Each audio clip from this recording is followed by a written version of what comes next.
Hey everyone, I am THPion and welcome to Starhammer. What is Starhammer, you ask? I like to call it a simultaneous turn-based 3D space battle strategy role-playing game. It will release on June the 4th on Steam, and this is what it looks like. So we're in the beginning of a battle here. And this over here is our small fleet of 3 ships, 1 corvette and 2 raiders. And we're fighting those alien thingies.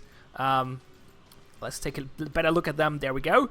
So they're also the krills. I don't know. The little alien ships, and we're about to help this guy, this big Hammerhead Liberty 2, the destroyer class ship, and it's about to die because you can see the shields are down and the hull is damaged pretty heavily, and there are tons of aliens around. They will all kill him, and I think he will not make it longer than 2 more turns or so.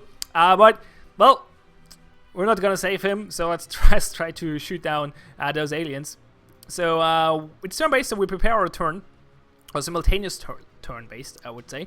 I would call it. We prepare our turn, then we press the go button, and everything starts moving. Let's see. Let's go for something balanced. We will go into energy redistribution next turn. So we start shooting at aliens quiz in kind of real time. Well, it plays out in real time, right? Well, we play turn-based, obviously. So they're going right at my front. I think we're kind of in ramming position here. It might be a good idea. Let's actually get full shields. So you have energy redistribution down here. You can do it manually, like this. Shields, engines, and weapons. Or you can do it with those buttons. Balance, full weapons, full shields, full engines. We go full shields and go for ramming speed. Why the hell not? And we slow down with the 2 raiders. And go full weapons. And try to get a few shots off before they pass us. Might be okay. Let's see. We did not ram then, but they're turning around, which gives us tons of free shots, which is good. Okay, enemies from over here closing in. Story is going on, so I think they got destroyed. Yeah, they got destroyed. They're about to use the escape pods and stuff. So I will not read it now. I played this mission already because I was about to record the video with this mission, and then I pressed the wrong button and screwed up the recording. So there's that. Second time I'm playing this mission, so I know the story already. But yeah, basically they're trying to escape, and we're about to kill all the aliens so we can get the escape pods, basically, and save them. So let's turn on enemies. I think slow down the corvette so we get a few more shots off. I want to finish those off. He's injured already. He's not, but so let's try to finish him off. Good time to show you off the different fire modes. So we have hold fire, so you will not shoot. You have auto fire, it will shoot at the closest enemy, or you use targeted fire, which allows you to focus on one, which will increase the accuracy as well, which is useful. So we make a turn here because he might go this way. So we have all the angles. Oh, I should activate the weapon arcs. There we go. So you can see the weapon arcs from the ships. Oh, we got a bunch of shots off. Not enough to kill him though. Okay, he's out of range now. Well, not out of range, but wrong angle to shoot him. So let's turn on those guys and try to reduce their numbers before they join with the big group over there. Do we have everything on full weapons? Oh, not the corvette. We should have put the corvette in full weapons, really. All the ships are undamaged, so we can just go for it. In the meantime, let's actually shoot some missiles. So the corvette has a special ability, which allows her to shoot missiles. Let's shoot missiles over there. 2, in fact. They cost ammunition, though. As you can see, I can only shoot 12 missiles. I'm not sure if that's per battle actually, or if I have to fill it up. I didn't find a way to fill it up outside of the battle, so I guess it's per battle, but I'm not 100% sure. So we're killing some of them. They're pretty weak, but they're a lot, so that's their strength. Which means we're not too scared of their weapons though, so we can actually we don't have to put too many points in shit, but getting a little energy in shields is always useful, because when your shields are at least 40 energy, they will start regenerating, which is obviously very useful, as you would imagine. I think we destroyed the target we wanted to kill. Let's actually focus on this one. No, actually, cancel. Let's put him in auto fire and him as well. Where do we move? Like here, yeah, makes sense.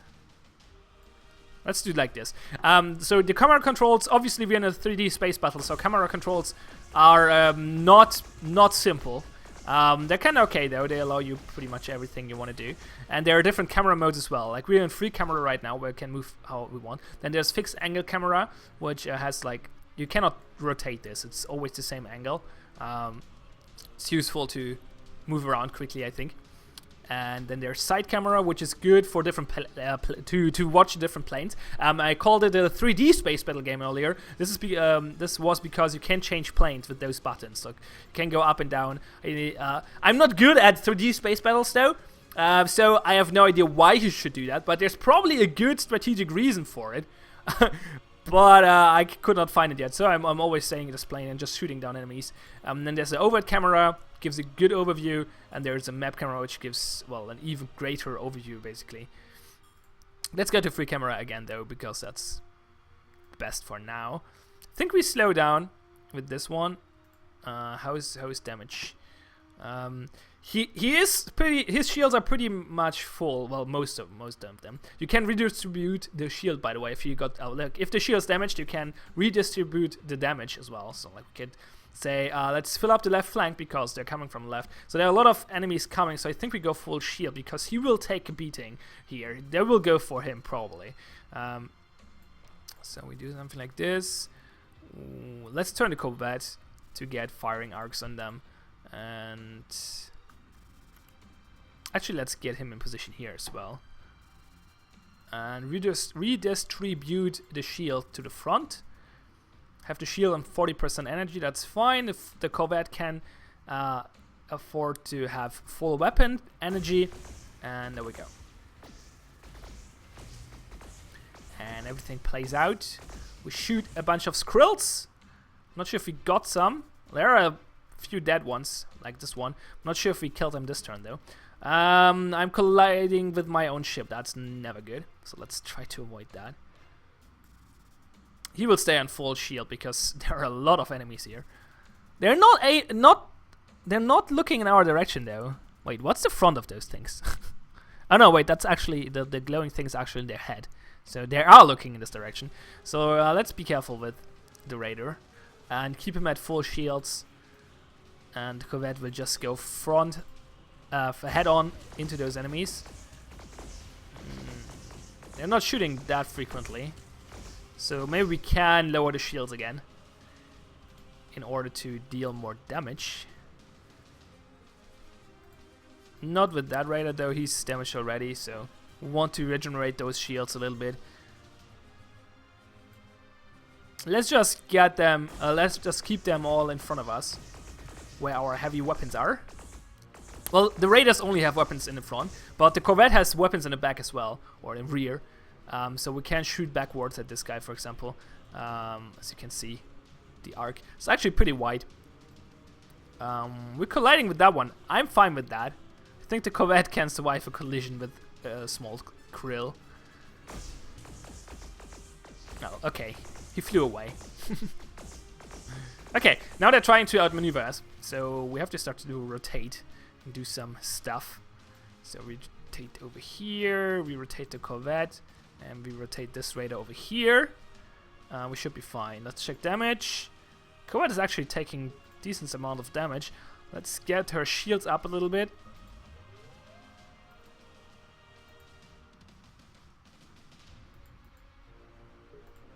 Let's get shields up for everyone. And there we go. Pew pew pew pew pew. So those thingies are pretty weak, but yeah, there are a lot. So there's still a pain in the arse. I'm playing the game on the hardest difficulty. This is the 3rd mission, I think, including tutorial. It's not too hard yet, but I imagine it gets harder later. Those things actually play very weird. Like I played in the first 2 missions, you play against raiders, like those ships, and they maneuver way more reasonable. At least it looks more reasonable to me. So those skrills confuse me a lot. Let's put it that way. So we rotate here with the hope we get a firing arc on those guys if they don't move too fast. I will see. If they go over there, then it's fine. We will still get shots off in the front, I imagine. So let's just go with this. Yeah, okay, they move. But this means we get shots off with the front cannons, which is probably even better. Well, that's pleasant. Pleasant firing arcs for me. So let's abuse that. Rotate him over here. To keep up with them. And we shoot them out of the sky. Well, out of space, I guess. Can you shoot someone out of space? Doesn't make too much sense. I think we rotate like this. Because it will fly around again. And this will give us firing arcs with the rear cannon. So that's good as well. Let's do something like this. Looks reasonable to me. I should have checked shields, actually. Oh, we're probably doing fine, to be honest. Oh, they actually did not turn around. But this means we can shoot them with the rear cannons, which is okay. A-okay with me.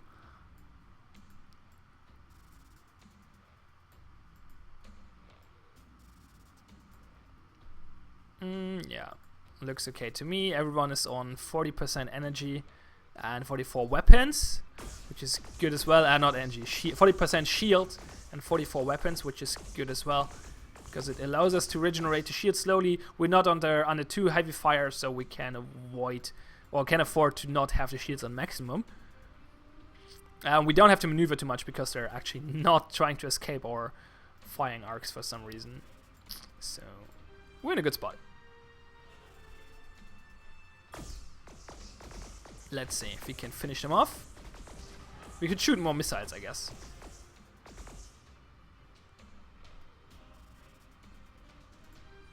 Okay, our navigation is offline because we rammed something. Every time you ram something, your navigation will fail. So we cannot move the corvette this turn, but it will still be able to shoot. So that's fine. Let's do something like this. This. Actually, no, not too far. Maybe so, like this. Missile. Okay, the missile killed that one. We got that one as well. No, oh wait, we did not get him yet. Well, let's try to change that.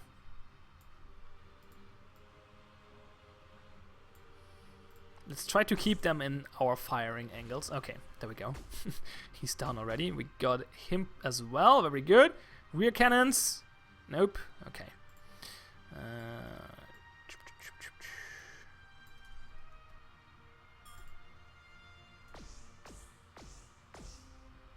We should be okay though. One krill left. And we shoot it out of the sky. Hopefully this turn. He's severely injured already, which means he doesn't maneuver too well anymore, I think. And there we go. I hope that was the last one. Apparently not. What am I missing? Oh wait, he's still alive. He's still alive. We just did not kill him yet. God damn it.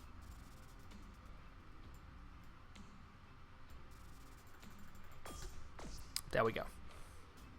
Got him. Sweet. Okay, so mission is over. We get some more dialogue. I can pause the video if I want to read it. And now we get a summary about what we killed and what we lost. We lost nothing, so that's good.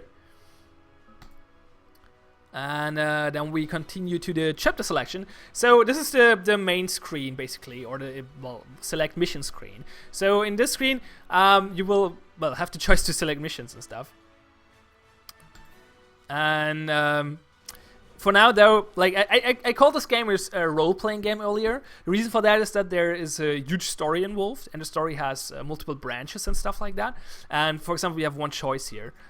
We can go picking the crew, or we can... Oops, didn't want to do that. So we had two choices there. I just clicked one because I'm an idiot. But anyway, we had two story choices there. There's more story involved. There's something else, which is called the war scale, which is this thing down here.